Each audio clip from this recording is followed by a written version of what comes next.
the important thing is that we make progress slowly in trying to define things. We need to be very sure of what things are, and we went from this Higgs-like object into a Higgs boson. I mean, there might be other Higgs bosons, but this one smells and quacks and walks and all of that exactly like a Higgs boson is supposed to.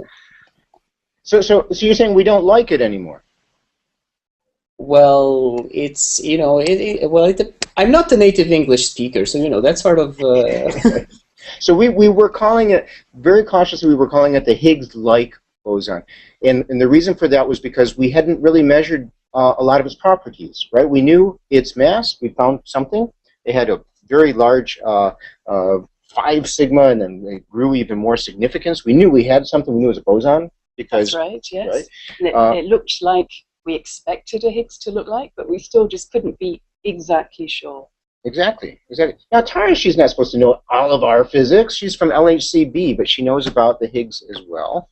All particle physicists kind of do, right? We all rely on it. In fact, you can do some measurements in LHCb on the Higgs, right? That's right. We have just released our first one, although it's not quite competitive, I have to say, with Atlas and CMS yet. But, tiny steps. It's even more of a waiting game for us. Okay.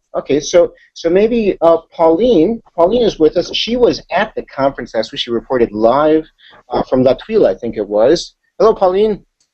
Hello, Steve. Maybe you can fill us in a little bit more. Why is it? What made us change our mind and stop calling it Higgs-like and say, yeah, I think we probably do have a Higgs boson?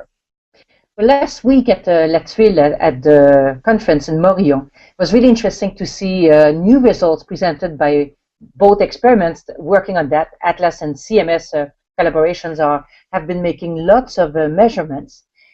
And we've been measuring different things. We've been measuring its mass, its couplings, which means the affinity that this Higgs boson, this boson has with other particles, the decay rates, the decay modes and all that. So we've been able to check various aspects, including the spin.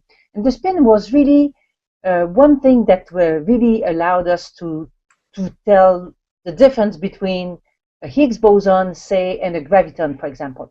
And last week there were tons of new measurements shown where the whole data sample had been analyzed. And in all aspects, it looks so much like a Higgs boson now that it's difficult not to say so. So we have simply accumulated enough evidence on many different fronts to say, yes, we are dealing with a Higgs boson.